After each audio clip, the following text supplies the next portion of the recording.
Sports Talk. Let's go.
Good morning, everyone. Hope you guys are doing all right. Again, I'm your boy Ryan Flowers, aka Clutch Sports Talk, and today we got another episode of NFL Wake Up. Again, good morning. It's Sunday, one of the best days of the week, depending on how you look on it. Right now, it's not NFL season currently, so not much to look forward to. But hey, you still got me. I know it's early. Get your coffee, get your orange juice, whatever you're doing this morning.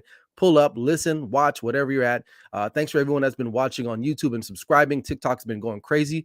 I'm up at least 58 subs on that and another 34 subscriptions on YouTube. So thank you, everybody.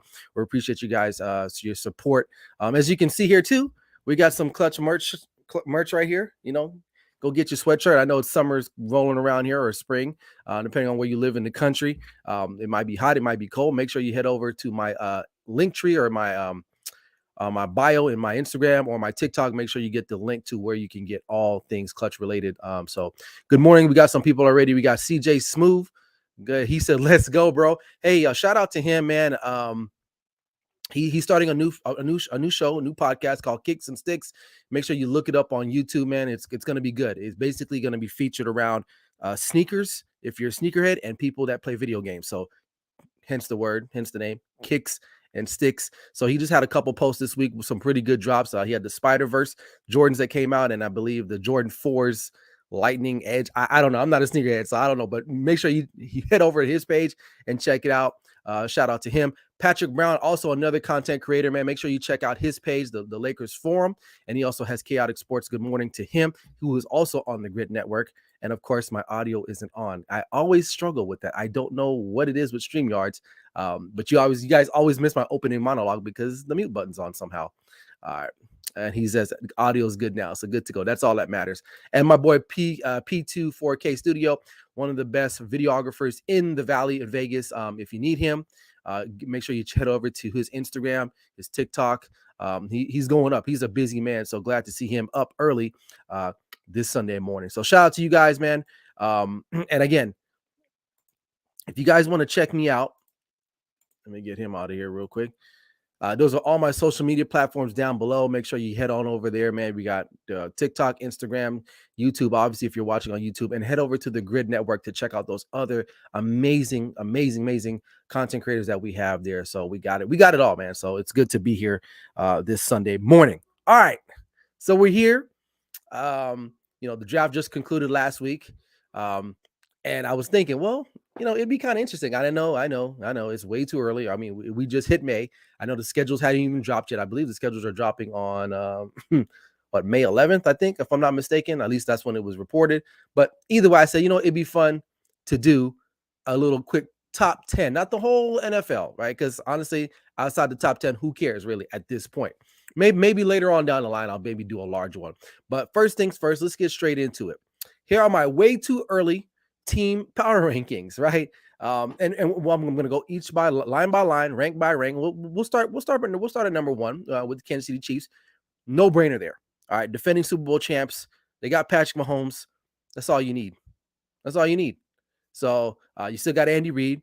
They didn't have to do a lot in the draft. They lost an edge rusher. They drafted one. We'll see how that works out for him, for them actually. But overall, they're still the kings of the AFC because why? They have the best combination in coach and quarterback, which is Andy Reid and Patrick Mahomes. Now, Eric Bieniemy is gone. Now he is the offensive coordinator for the Washington Commanders, and now he will be a true offensive coordinator, unlike where he was at in Kansas City. But still, no brainer for me. They're the number one team. I mean, they're the defending champs. I got to put some respect on their name, and they're going to be right in the middle of it all as the season starts back up. All right, second team might be a surprise to a lot of people. The Cincinnati Bengals. I have my reasons. I think Joe Burrow is probably the second best quarterback in the National Football League. Right, he's went toe to toe with Patrick Mahomes in AFC Conference Championship games, throw for throw. He's a talent, and this team now. I know they've lost some guys on the defense. I know Jesse Bates flew down south to join the Atlanta Falcons, but I think the Bengals did a good job in addressing some of their needs in the draft. And still, you still have Joe Burrow, you still have Jamar Chase, and you still have a formidable running game and Joe Mixon. They're still trying to improve the offensive line. So that's going to be a work in progress. They'll get some guys back from injury. But Joe Burrow and the Bengals are well coached. I had my suspicions on Zach Taylor, but he turned it around and he's got his guy. And Joe Burrow, props to him. I mean, he went into that situation as a young rookie to a dysfunctional team. I mean, the Bengals had been not relevant at all, really. Marvin Lewis was there for quite some time, only got one playoff win or something crazy like that. I don't even remember.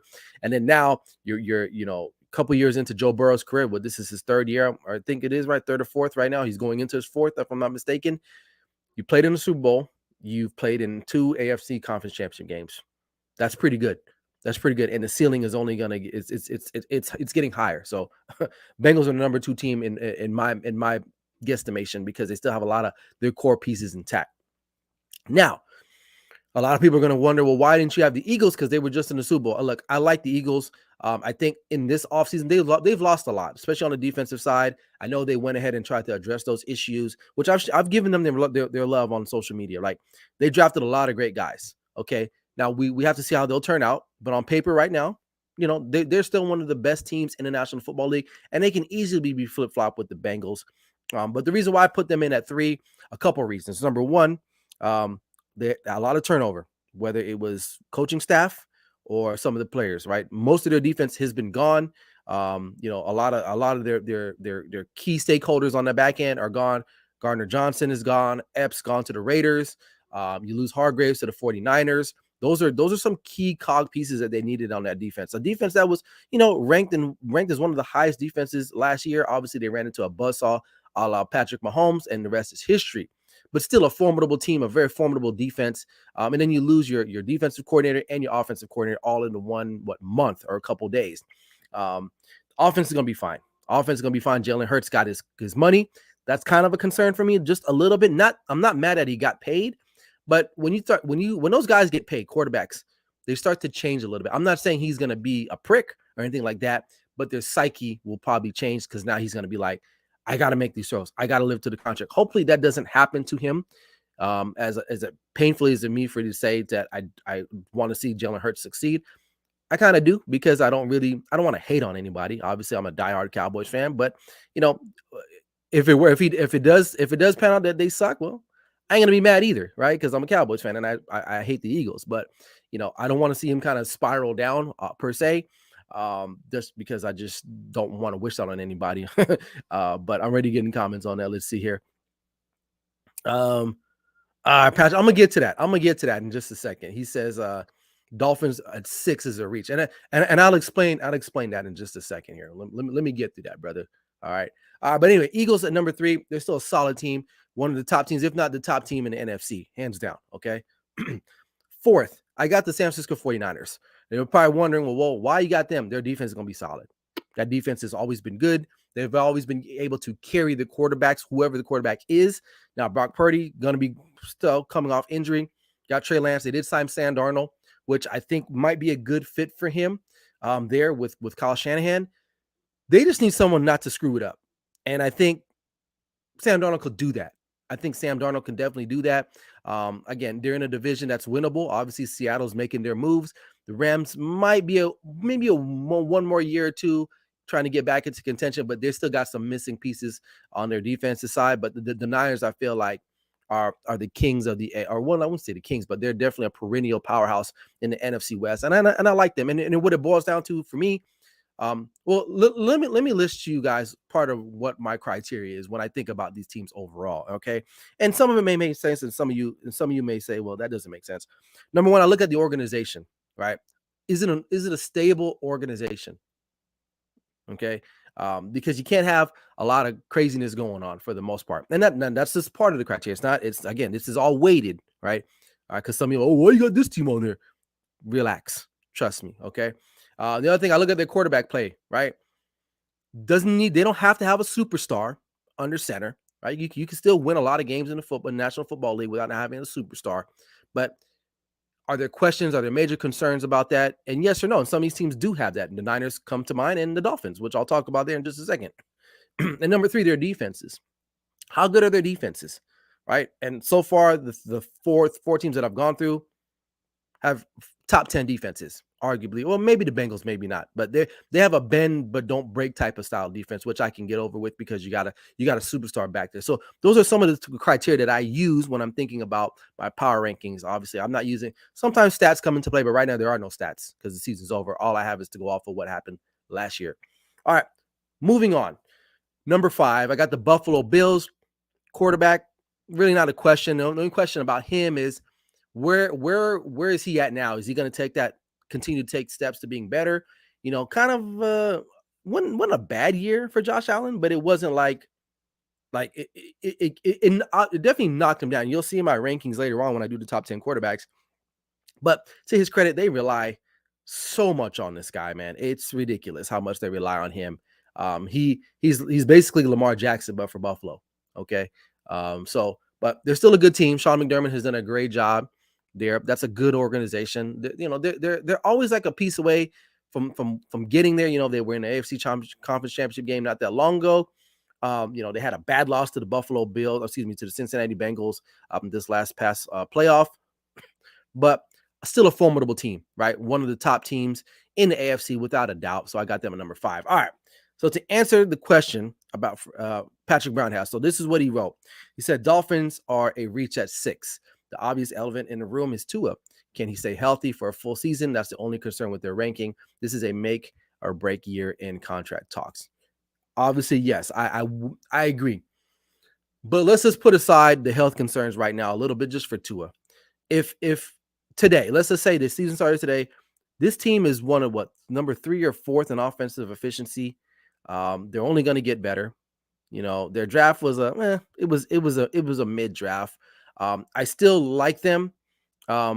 Even if Teddy Bridgewater has to come in, Skylar Thompson. I mean, look, they pushed the Bills to the limit. I like them. Could it be a reach? Yeah, but I love their offensive firepower so much because they have a lot of it, man. I mean, it's a track meet when you look at their roster offensively. Could they easily be slide? Yeah, they could be. And maybe you're right. Maybe I had them a little bit too high, but I do want to give them credit. Tua is the biggest concern for sure. He is the biggest concern because he's arguably he's a top 10 quarterback, but the health concerns for me is a bit of an issue, of course. But maybe I'm giving them a little bit of high praise here at number 6. But I do like their coaching. I like the organization overall, and they're in a division where it's out in the open. I mean, maybe they take the next steps to challenging the Buffalo Bills. I don't have the Jets on here because they kind of floundered at the end of the year. But maybe that'll change as the season starts. We'll see in the next couple months. So yeah, those are my reasons for the Dolphins. I mean, yeah, maybe I gave them a little bit too much love, but I don't want to be a fanboy and just have the Cowboys at number 1 because that would not be objective. So but therefore there it is. All right. Jacksonville Jaguars staying in the state of Florida. I like them. Trevor Lawrence, a young quarterback. Doug Peterson did a great job coming in there, and they made the playoffs in his first season. there, right? This was his first season or second season. Correct me if I'm wrong. But still, they that game against the Chiefs in the playoffs, was it ever in doubt for the Chiefs? I don't know. But you know what? I saw a lot of young promise out of the young quarterback in Trevor Lawrence. And what you need in the National Football League is a quarterback, and they got a young one. And I think the sky's the limit for him moving forward. If Doug Peterson can continue to add some more pieces, which they've done in the offseason, they've done a great job. Their defense is getting better. Jonathan Allen I believe is in his contract year, the defensive end that they have there. But they drafted another guy, and I forget the guy, Walker, I think his name was. So defense should be good. Division winnable for sure. You're going to be competing with Indianapolis, who's kind of rebuilding. Tennessee also kind of like in a rebuild, and the Texans also in a rebuild. So no reason why this team should not win their division straight up. But again, we got a long road ahead of us before we could even think about that, right? Because we got to see the schedule. So when the schedule comes out, we'll see who they got. Like, we have an idea who they're going to be playing. We just don't know when and where on the dates and things of that nature. So we'll see. All right. On at number 8, I got my Dallas Cowboys. At number 8, a lot of questions still. I think, Dak had a terrible season, for the most part. Missed a couple 4 games due to a hand injury or finger injury. Thumb, I think it was, to be exact. Made the playoffs. Had a great showing against Tampa Bay Buccaneers in the wild card. And then I don't know what happened to the offense against the Niners. Now, the Niners' off defense is good, right? But Dak, didn't do what he needed to do. The defense delivered against the Niners, holding them to like 19 points, something crazy like that. And we couldn't even manage to we only got like 1 touchdown in that game. So he's the biggest question mark. Now, hope they went and they got some more help on defense in the draft. Now, they did add some pieces via offseason. You got the Stephon Gilmore, trade for the Colts, pair him up with Trayvon Diggs. And there are guys like Brandon Cooks, a wide receiver. And that's pretty much it. They've drafted some other guys, signed some unrestricted free agents through the draft or after the draft. Did not really address the offensive line. Connor McGovern is gone. He's a Buffalo Bill now. So there's still a gaping hole on the right side or left side of the line, on the guard side. So, which to me is going to be a problem, because how do you affect a quarterback? Pressure up the middle, and you got to have good guys there. So they probably feel like they got guys that they could maybe rotate in there, but I thought there were 2 good ones in the draft. They decided on Mozzie Smith, who they felt was a bigger need for them at this point in time.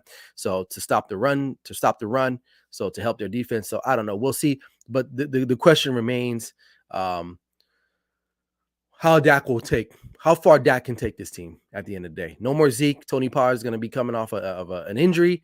We'll see how he handles that. They drafted a 6th-round guy, Deuce Vaughn, a 5'5", 100 and something pounds. We'll see, man. There's a lot of questions surrounding this team. They have the talent. On paper, this is one of the most talented teams, especially on the defensive side of the ball.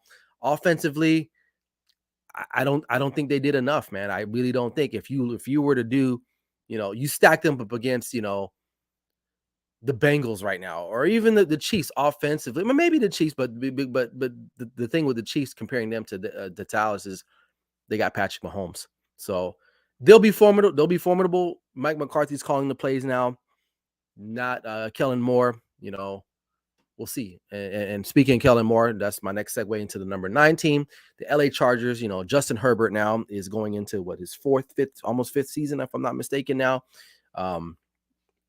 And he's been steady. He's been steady. My only problem with the Chargers is their head coach.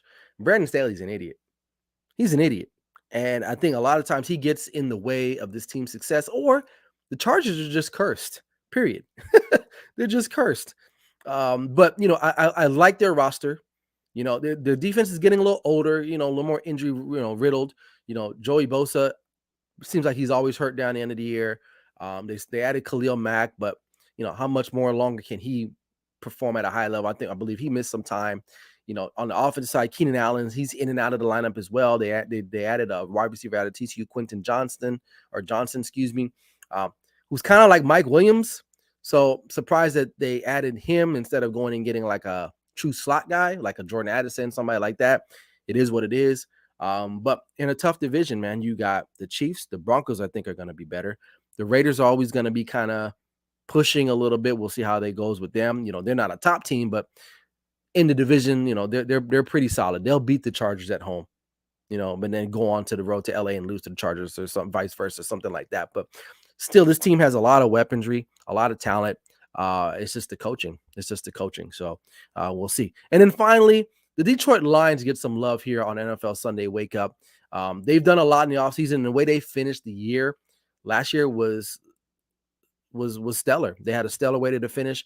They knocked out the Packers in what was essentially like a play-in game for the Packers, beat them on the road. A place where the Lions don't win a lot is in Lambeau, and they beat Aaron Rodgers in his final game there as a Packer. And defensively, this team is horrendous. Offensively, one of the better teams. Jared Goff is steady at quarterback. I like what he's doing there. And they got a complimentary wide receiver room. Amon St. Brown, Jameson Williams, who's going to miss 6 games, unfortunately, now. But they've added some other guys like DJ Chark. And then they drafted Sam Laporta in this year's draft from Iowa. So, Dan Campbell, I was kind of, I'm not willing to say he's a what you call it, a scholar or a guy, what do you call it? Like a master of offense or just a master head coach. He's a motivating head coach. And I didn't think it was going to work there. So far, it looks like it's working. They're changing the culture there. We'll see, because now they're on people's radars now. They're on people's radars. And now it's different when you're under the radar. You can just kind of work methodically, do your thing. But a lot of people are going to be looking at the Detroit Lions. In the division, again, that's winnable, right? Packers, new quarterback, right? Young quarterback. Vikings, it's hard to say with them what they're going to be doing. The Bears, I'm not sold on Justin Fields. Honestly, I know they added, DJ Moore, and they had, you got Mooney there, you got Claypool there. I just don't. Something about him I just don't feel confident about. But the Lions will be right in the middle of that divisional race there. So those are my top 10 teams. Love them, like them, or leave it. It is what it is. You come up with your own and let me see, and I'll critique it myself and see. We'll go from there. So just kidding. We did have some comments.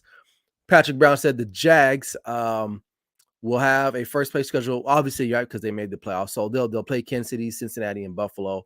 And I think that it's going to boil down to just making less mistakes. The team, when they play these teams, can they minimize mistakes? Because those teams, Buffalo, I think they can definitely get Buffalo, because Buffalo's constantly making mistakes. But Kansas City and Cincinnati, those are button-up teams. And Mahomes and Burrow, they usually don't make mistakes. I can see Josh Allen throwing a pick somewhere, and they can win that game. It just depends. Is it on the road? Do they got to go? Or are they playing at home? I can't wait for the schedule drop to come out. That's going to be exciting. And then he said, thoughts on Micah Parsons switching to edge rusher? He's kind of like a TJ Watt now. He's adding some more weight. To me, because I think this is where they were going with him anyway. Honestly, he's an elite pass rusher. That's why he's putting on the weight. He's trying to get stronger so he can hold up throughout the season, which obviously he couldn't do last year because he was just too small. So my thoughts is that, yeah, hell yeah. I mean, if we can get after the quarterback, because we don't really have another guy that can do that. DeMarcus Lawrence is not the edge rusher he used to be. Now he's better in the run now that he's getting older. But if we can get after that quarterback, but teams were I think the only other pass rusher we have is from the inside, which is probably Ziggy Odigizua. And he's an interior guy, maybe Dorrance Armstrong maybe comes to mind, but we don't have another edge rusher that can get after it like that. So if you make him primarily an edge rusher, then so be it now, but we're hoping that guys that they've drafted in years past, or the Overshown, the kid that they drafted out of Texas, maybe can come on and play a little bit outside of linebacker with LVE. Maybe it'll work out, and we'll see how Dan Quinn draws it up. And then Patrick also follows up and says, for Detroit to sweep the Packers in 2022, that was icing on the cake. Yeah, they started 1-7 and they finished 8-2 in the second half. So, yeah, they're going to be a team that a lot of people are going to be eyeing for sure. Can they handle that? That's the problem. Will they be able to handle that? So we'll just have to wait and see. All right. Moving on to the next segment. today I wanted to do something called start, bench, or cut. You probably seen this on social media plenty of times, but I want to do it here on NFL Sunday Wake Up. And today we're going to be talking about a couple of running backs. So today we're going to be talking about these three guys: Derrick Henry, Nick Chubb, Saquon Barkley, and no particular order. Who would you start, bench, or cut? Now, before I get into it, I'm going to read you some stats. And I'm not going to say the name of the person or anything like. Obviously, I know the name. But contestant number one rushed. He had 349 attempts. He rushed for 1,538 yards, and his average per carry was 4.4 yards a carry. He had 13 touchdowns. Okay, that's contestant number one. And in the comments, you can guess who maybe that might be just by putting some things together. The second guy, he had 295 attempts. He rushed for 1,312 yards. Also had an average yards per carry of 4.4, and he had 10 touchdowns this past season. And the final contestant here on start, bench, or cut, he had 302 attempts, 1,525 yards. He averaged 5 yards a carry and had 12 touchdowns. So I don't know, maybe you guys, I'll give you guys some time to think about that as I continue to talk. So these are three top guys for sure. I think arguably maybe you, and there were some other guys that I wanted to mix it up a little bit because to me, these guys are very close in stats wise. Just a couple different nuances for some of these guys. Some of them older, some of them maybe they're past their prime. Some of the guys are coming into their prime. So when I started thinking, who would I take? Who would I start, bench, and cut? So no one's answered in the comment section yet. But either way, this is who I would start. I would go with Nick Chubb, right? Doesn't have the injuries, kind of like the other two guys have before. I think Nick Chubb is what? He's 27 years old, so he's in the middle of Derrick Henry and Saquon Barkley. So he's at a good age. He's probably, if not at his peak, he's getting to his peak. And so I feel like it's going to be almost time for them to move off of him because obviously he's going to want a big contract. But for the sake of this argument for today, I would definitely start Nick Chubb. The next guy, who would I bench? I would bench Saquon. So therefore, I'm keeping him on the team, but I'm benching him. Saquon is 26, did have a really good comeback season last year. No major injuries. I don't think he got hurt like that last year. Maybe if he did, it was like 1 or 2 games, but it wasn't like the whole year where he's been gone for quite some time. So I'm gonna go with Saquon to bench, and then honestly to cut, I gotta go with Derrick Henry. And here are the obvious reasons. Number one, he's older. He's 29. He's been injury plagued. He's got a lot of wear and tear. Okay. A lot of wear and tear. And honestly, it's time to move off from him. Honestly, if I was starting a team, I'm not considering him on my GM of the Titans. I'm just saying for me, if I had to start an organization, who would I start, bench, or cut? I'd have to cut Derrick Henry, even though I feel like he does have some tread on the tire still, but he's the older out of all of them. He takes the most pounding than all of these guys.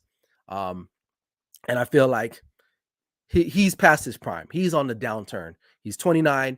When they hit that 30-year-old range, most running backs hit that wall. So therefore, I have to, cut him. So there you have it. Start, bench, or cut. We got some comments here. CJ Smooth, he's like, I would start Derrick Henry. But then he came back and said, you're right. See, hope you gained some knowledge there, my brother.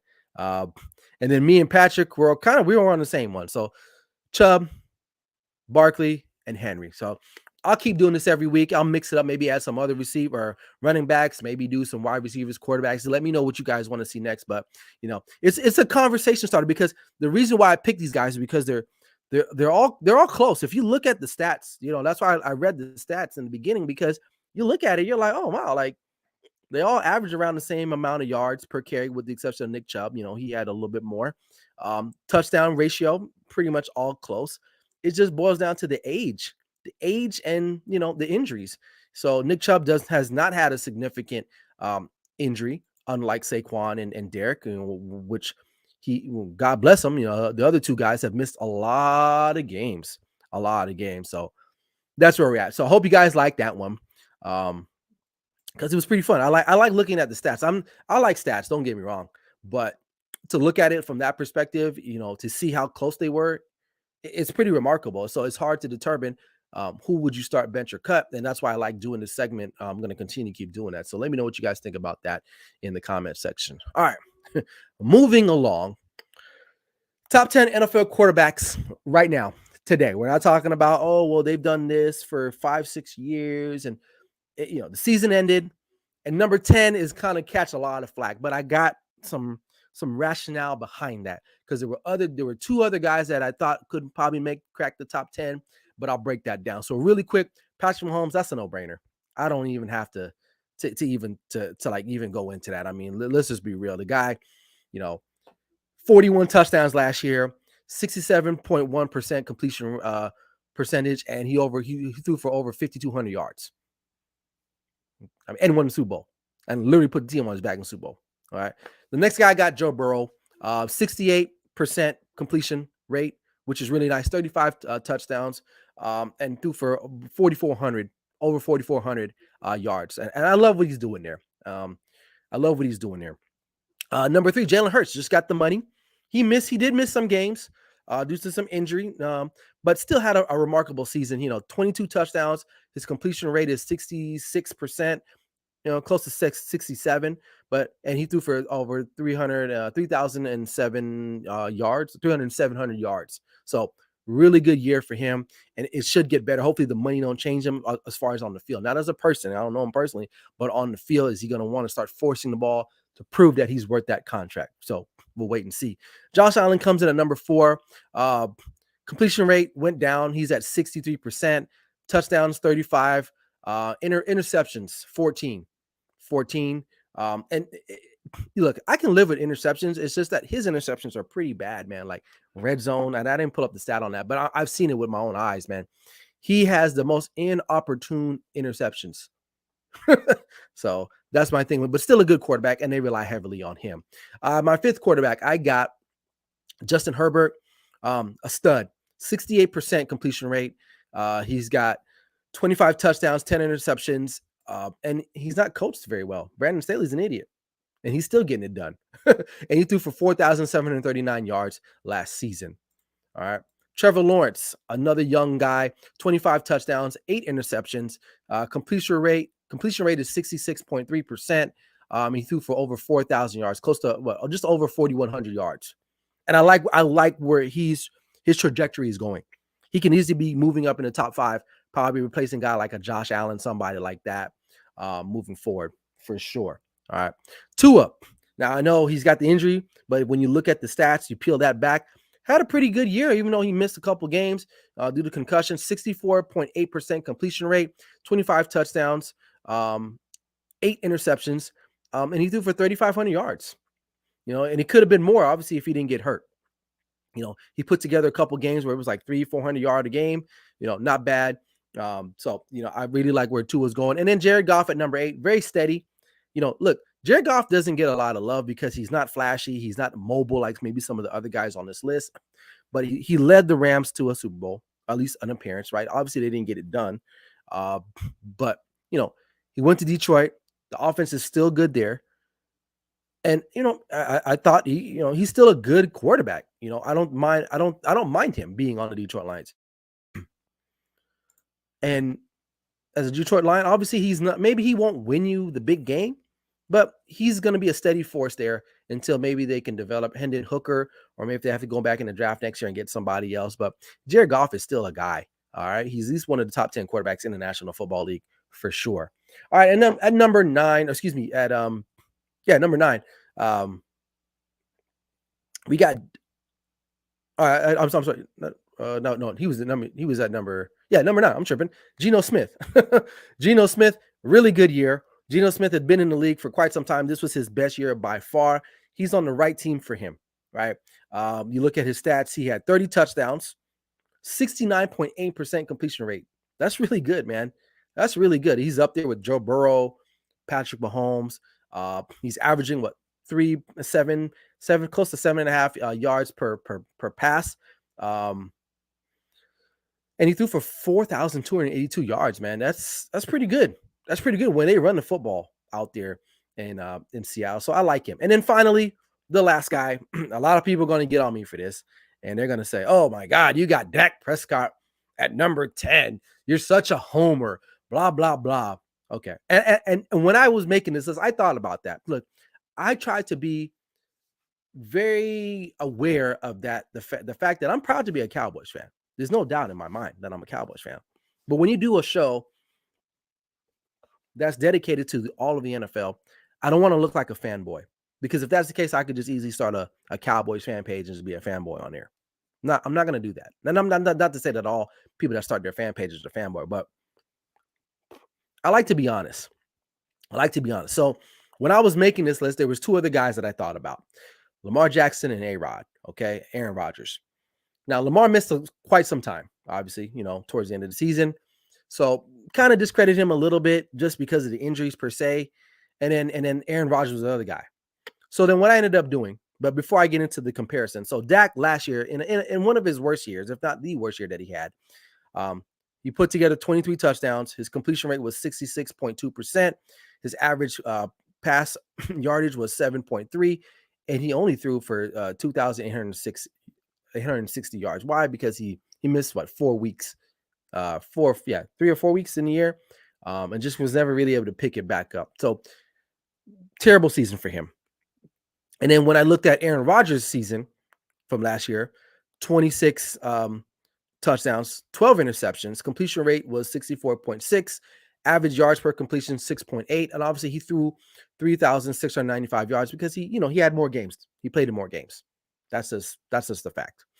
Lamar Jackson, 17 touchdowns, 7 interceptions, completion rate was 62.3, and he threw for 2,242 yards. So because he missed some time. So what the edge for me was this: Dak had a better year as far as completion rate than Aaron Rodgers. So that put me up a little bit more. But then I started looking at further into their situation. So I went back, right? Overall, I went to their careers, right? So career-wise, Dak has played in 88 games, obviously. His passer rate is 97.8%. Completion is 66.6. Now, the touchdowns and interceptions, obviously, he's going to have, less than Aaron Rodgers because Aaron Rodgers has been playing a lot longer. But he had 166 touchdowns. He's thrown 38 interceptions his whole career and just over 1,600 pass attempts. Lamar Jackson in 74 games as a starter, 96.7 passer rating, 63.7 completion rate. So 3 points lower than Dak Prescott, right? And this, and I'm going to bring that up here later on. Touchdowns, 101 touchdowns, right? Obviously, that's a lot of touchdowns. 65 interceptions as a starter career-wise, right? All right. And then Aaron Rodgers. He's played over 200-something games. Passer rating is going to be higher, 103.6. He's, arguably one of the best quarterbacks we've ever seen. Completion rate, 65.3. Touchdowns, 475. Interceptions, 105. So those are the stats. And the reason why I chose Dak, it was close because to me, it was close between him and Aaron Rodgers. Dak, to me, just had a really, really bad season, flat out. And Aaron Rodgers didn't have a great year too, as well. But I feel like, to me, just the slight edge, just the completion rate was big enough for me.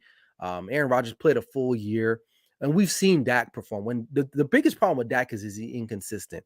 So if I get a lot of hate for this, so be it.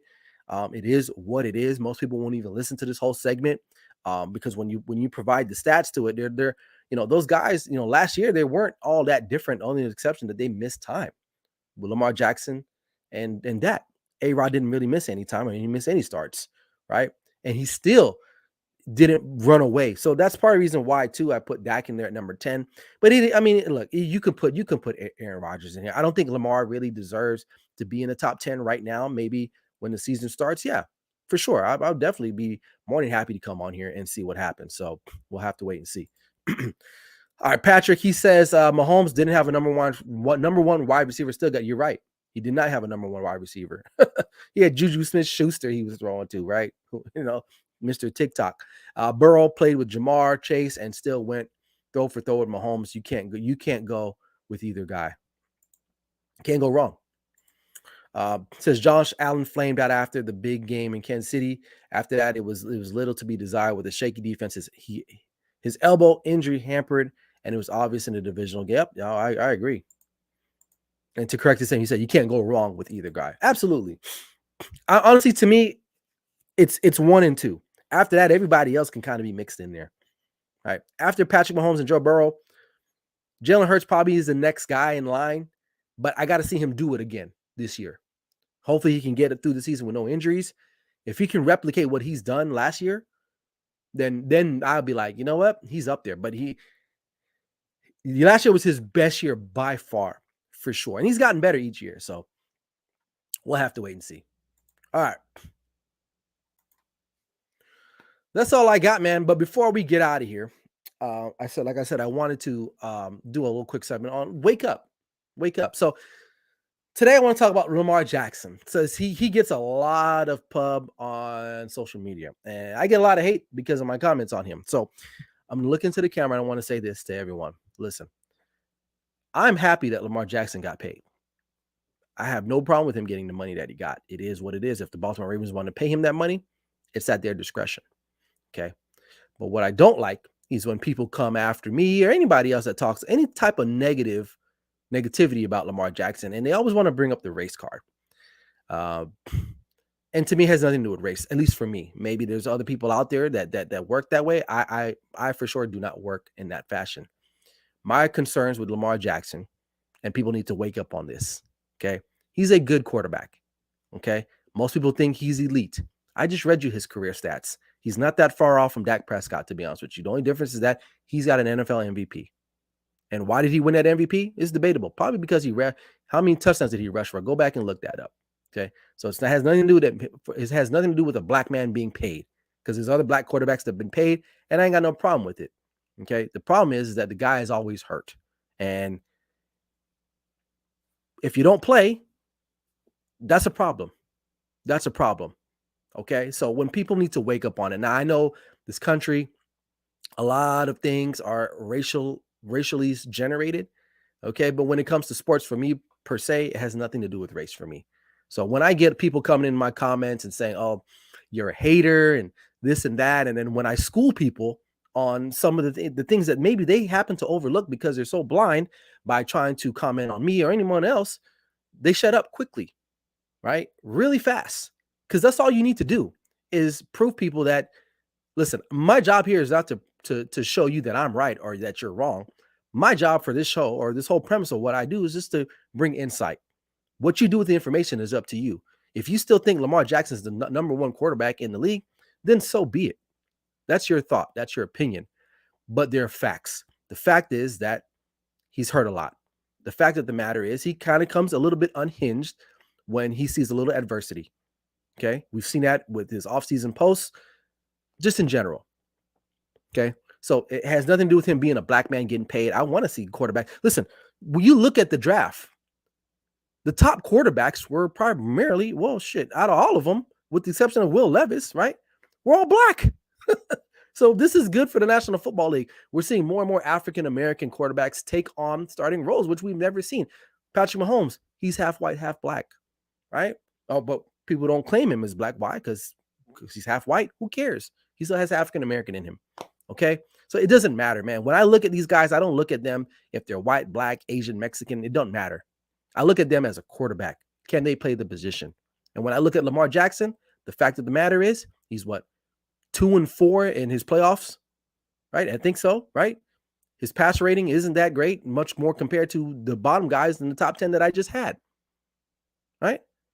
So, like I said in my post, I don't care about his regular season anymore. If you're going to get that money, you're going to get a lot of responsibility that comes with getting paid, and you're going to have to win. Anything less, for me, some people want to see him in the Super Bowl, but anything less than an AFC Conference Championship game for me and Lamar Jackson is a failure, because the money that he's being paid, it's not worth it. It's simple return on investment. You're paying someone a certain amount of money. you expect a certain amount of results. Oh, Dak got paid. Yeah. And I'll give it to Dak too. He sucked last year. and he's getting paid a lot of money too. Right? So as I'm always saying, guys that get paid and the next guy that gets paid, whether it's Justin Herbert, whether it's Joe Burrow, any of these guys, right? They're all going to get paid at some point. So I'm not mad about that. But at the end of the day, when you start taking jabs at people's credibility in regards to, well, he's a brother, so you mad at him. Look, I'm not here for that. I'm really not here for that. I'm here just to run a football show. Has nothing to do with race, anything like that. So if you have an issue, fine, you can comment on it. It is what it is. And I may or may not respond depending on how I feel on that day, right? Because sometimes I got time for it and sometimes I don't have time for it. But if you come to me, you better come correct, because you can't just say inflammatory comments and then run behind your comments. Because when I come for you, I'm going to come with facts. I'm going to come with information and knowledge about the situation. So America, everybody else, wake the hell up. Okay. So that's all I got. But this is something I'm going to try to do every week, because people need to be informed at the end of the day. So again, to reiterate, I'm not hating on Lamar Jackson because he's black. I'm hating on him. Well, not even hate. I'm just providing information because the guy is always hurt. And he got his money. Good for him. Good for his family. It's going to change their wealth for the foreseeable future. So congrats to him. He did what he needed to do. But you better put up or it's time to shut up. And Baltimore Ravens fans, you guys, I know that you guys are happy that you got your quarterback, but will he be healthy at the end of the day? So that's my only concern. All right. Good show. Appreciate you guys being in the comments section, man. It was a great one. Be on the lookout for my content that's coming out on Instagram, social media, TikTok, vice versa. Probably going to work on some other YouTube videos down here in the future, but I love doing this, man. This was good. This was fun today. Hope you guys enjoy, whatever it is that you got going on. But I gotta go, man. I got things to do. It's Sunday morning. It's probably Sunday afternoon for the rest of you guys on the East Coast, but I appreciate you guys. Like I always say, make sure you catch my show next week, Sunday, live right here on YouTube, same spot, man. You don't want to miss out. We'll see what we got cooking there. So other than that, man, I love you guys. I appreciate you guys. Until next time, this is Clutch Sports Talk with me, Ryan Flowers, NFL Sunday Wake Up. Never settle till the work is done. Let's go. Peace out, guys. Get the merch.